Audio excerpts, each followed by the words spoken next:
Harper, does that create a sort of nightmare scenario for the Red Sox where we're turning around in 2019, looking across the division, and they're looking at an outfield of Bryce Harper, Giancarlo Stanton, and Aaron Judge, and just going, that outfield's just going to at this rate, that outfield would hit probably close to as many home runs as the entire Red Sox lineup did this past year. Yeah, it's pretty crazy. You look at the Yankees, and as I said, they've got a ton of people under control long term, and they have the ability to trade, for pitching right now. They have the ability to sign pitching. They're in a good position. I wrote about this after the year was over. I said the Yankees have passed the Red Sox. And, this only continues here in this offseason with the addition of Stanton. They have passed the Red Sox. Now, that doesn't mean that, the Red Sox can't, win the AL East. They have work to do this, the next few days here or, in this whole entire offseason. However, they can't look at it and be like, well, David Dombrowski can't say, well, I've got to react in a big way to counter these moves and do something like they did a few off seasons ago when they got Hanley and Pablo, because they were just the two best hitters on the market. They have to, I wrote about this today. They have to go and they have to say, is J.D. Martinez a good fit for, his personality-wise with the Red Sox? Is he a good fit for Fenway Park? As a right-handed hitter, he does hit a lot of his home runs to left field. He would be good, I think, with the monster. Now, you look at Hosmer, and his stats are pretty good at Fenway, but he's more of a pull hitter, and that is a big right field for a left-handed hitter. So they've got to really, they can't, just sign people to sign people. They can't just go out and say, hey, the Yankees did this. We got to go out and sign Hosmer and Martinez. They got to do what's smart. And, that's up to them right now. I don't know.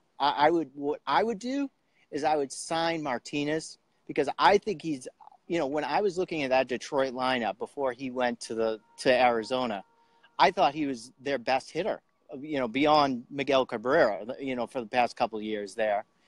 I mean, he's dangerous. So I would go Martinez. And then as I wrote about today, I would actually sign Matt Adams. It's a cheaper solution.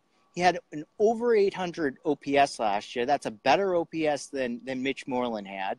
He's really good against left-handed pitching. Or wait a minute. Yeah, no, he's really good against right-handed pitching. He's the left-handed batter. He's really good against right-handed pitching. You could put, so it feels like Chris Young. What's that? Well, yeah, even with Moreland, he's similar to Moreland in a way that, you could platoon him if you needed to. You could put Hanley, at first base, if you needed to against, left-handed pitching, with a right-handed bat against left-handed pitching. So I would go that cheaper route, and then I would make a bigger splash in free agency next year. And I've heard that people like Adams just as much as they like Hosmer. So, it should be interesting what route they can go. There's also been that talk that there's been talk today that they could, trade Jackie Bradley. I'm one of those people that says, go do it. A lot of my fellow baseball writers look at the WAR and, those stats, but I just kind of the eyeball test with him. I see a player that is the best player in baseball for a month and a half. If you were 4.5 months, yeah, he's the MVP. For a month and a half, he's the best player in baseball. For 4 months, for 4.5 months, he's not that good of a player. If you shifted Benintendi over to center field and you had Mookie Betts in right field, it wouldn't be that much of a defensive downgrade. So I see them possibly dealing Jackie Bradley.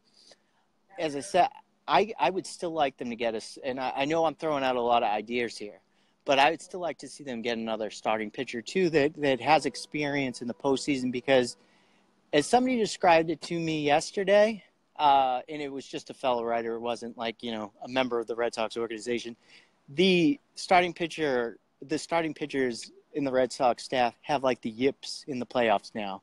12 point something ERA last year, 9 point something ERA the year before. it's just like that's the story when they go into the postseason. If you can get somebody like if they could have gotten a Verlander last year to kind of ease everybody in and be that guy, that number one. And I know that we've talked about this. I mean, they got David Price, and then they had to get Chris Sale because David Price didn't handle the number one. Now you're looking to get another person, but even if it's not your ace, it's just somebody that has experience in the postseason and can take the ball.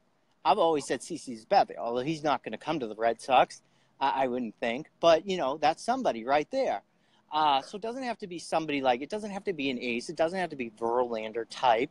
It just has to be somebody that has experience and could take the ball in the postseason and have success. So, and then, your left-handed relief help. That's also something they could, pursue this week. So we'll see.